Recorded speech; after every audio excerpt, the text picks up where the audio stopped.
For those folks who are actively looking for a career change or a new job, how does really focusing on creating this intentionality around being happy, how does that inform their search in terms of their frame of mind, how they choose what they're looking for, how they may think about going into an interview, all of those kinds of things? Oh my How do gosh. you deploy the tools and tactics of creating a happiness portfolio?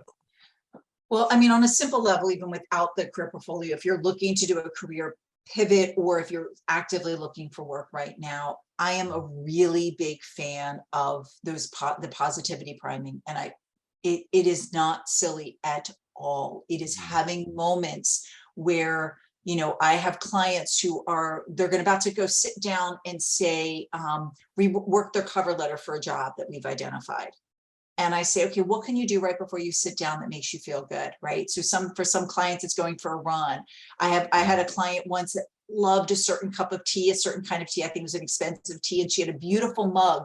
So she always did that for her. So she was putting herself in a mindset of positivity, which again, if you see the neuroscience behind this, how it lights things up. So that's, there's so much research around mindset and leveraging strengths. So I think that that's really critical. I think also if you are somebody who is unemployed right now, there is so much research on what that does to your psychology.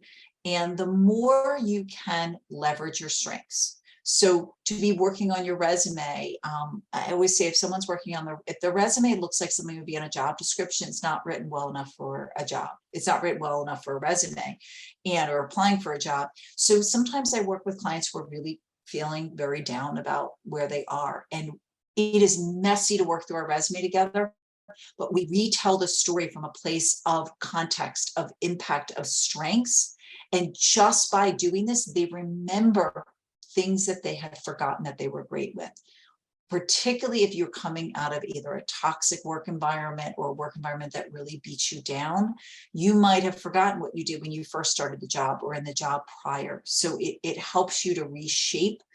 It's called restoring. It's restoring things, and you need to kind of redo that. So that's really critical within all of this.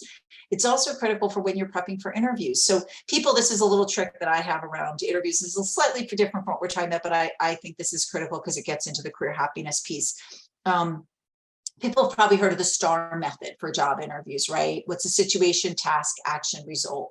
So when I prep my clients on it, I tell them that you've got to do what's called O-STAR. I can't stand if someone asks a question that says, tell me about a time you've had conflict with people, and they go, so here's an example. I'm like, don't go right into the example. Give me an overarching statement. That's the O. Be like, well, my typical approach to the workplace is that I build relationships. So I really very frequently have conflict because I'm this, this, and this. So you start with an overarching, then go in the STAR, but then the last is going back to the strengths.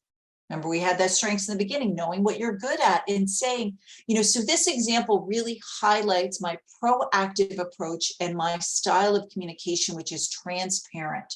This is what I would do as your next manager of this project.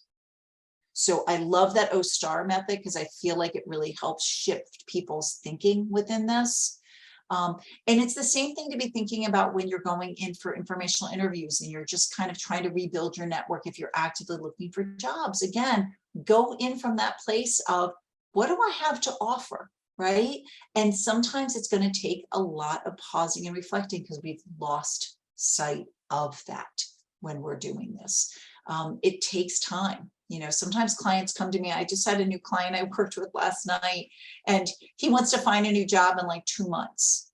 And he doesn't have a sense yet of like, what are his strengths? What is he going to bring? So we're like expediting that process. It takes time to really reflect in this. So, if you're in a situation where you need a job right away, I tell people take a stepping stone job. It's like the metaphor that I make is if all of a sudden you're in the middle of this river and the river is gushing down, the dam broke and the river is gushing down, you need to just be on a stable rock right now. You might not have enough time to do all the work and all this investment, but be on there now because eventually the water will calm down. It's going to make it much easier for you to take the next step.